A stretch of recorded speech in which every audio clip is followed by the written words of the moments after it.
Assalamualaikum. Apa khabar Banin dan Banat? Tahun 4, selamat datang ke kelas online tulisan Jawi bersama dengan Muallimah Adila, iaitu guru Jawi tahun 4. Baik, jom kita mulakan. Buku yang perlu disediakan semasa kamu belajar pelajaran Jawi ataupun sedang menonton video ini, pastikan di hadapan kamu ada buku Praktis Best Pelajaran Jawi tahun 4 dan juga buku tulis Jawi. Okey, dua buah buku ni pastikan berada di hadapan kamu semasa kamu menonton video Muallimah. InsyaAllah pada hari ini kita akan sambung, iaitu masih lagi tajuk tanda bacaan. Hari ini kita akan masuk 3 tanda bacaan, iaitu tanda soal, yang kedua tanda seru, dan yang ketiga tanda nokta bertindih. Ketiga-tiga tanda bacaan kita akan belajar pada hari ini, insya-Allah. Jom kita mulakan. Baik, yang pertama iaitu tanda soal. Apa itu tanda soal ya? Tanda soal selalunya diletakkan di akhir ayat tanya. Contohnya, 1. Di manakah tempat kelahiran kamu? Ada tanda soal. Kedua, apakah rahsia kejayaan awak? Ada tanda soal. Maknanya, untuk perkataan ataupun penggunaan tanda soal ini, apabila selalunya akan diletakkan di akhir ayat. Dan selalunya permulaan soalan ini dimulakan dengan ayat apakah, mengapakah, adakah, siapakah dan sebagainya. Jom kita cuba jawab. 1.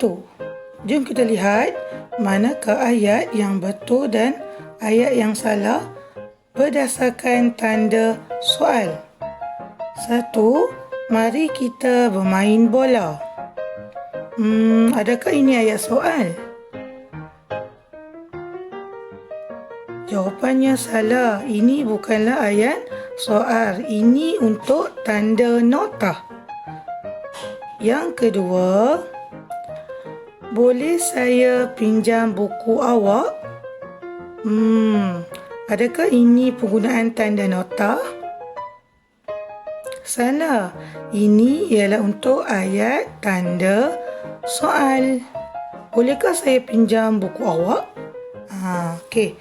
Yang ketiga, bilakah cuti sekolah bermula? Adakah ini ayat soal? Jawapannya betul. Okey, ini merupakan ayat soal. Disebabkan ayat yang pertama dia bermula dengan soalan, bilakah? Seterusnya, tanda seru. Tanda seru digunakan ketika membina ayat bagi menggambarkan sesuatu perasaan seperti perasaan takut, terkejut, marah, sakit dan sebagainya. Yang kedua, kata seru yang sering digunakan ialah untuk permulaan ayat kata seru, selalunya ayat ini selalu digunakan, iaitu aduh, wah, amboi, wahai, aduhai, iyah, cis dan hai. Selalunya perkataan ini akan dimulakan di awal ayat dan berakhir dengan kata seru. Jom kita lihat contoh. Yang pertama, wah. Di sini awak rupanya. Kata seru berada di akhir ayat, dan selepas perkataan wah, aduh, amboi dan sebagainya, selepasnya mesti ada tanda koma. Yang kedua, aduh, sakitnya kaki saya. Okey, berakhir dengan tanda seru.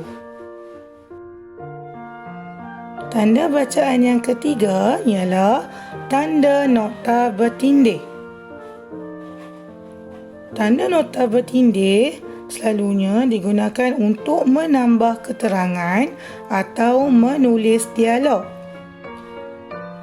Yang pertama, menambah keterangan. Contohnya, rukun Islam ada 5 perkara. Pertama, mengucap 2 kalimah syahadah. Kedua, solat 5 waktu sehari semalam.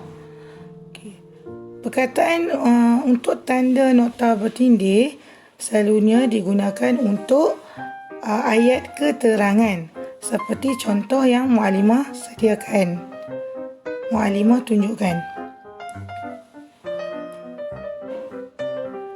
Yang kedua, menulis dialog.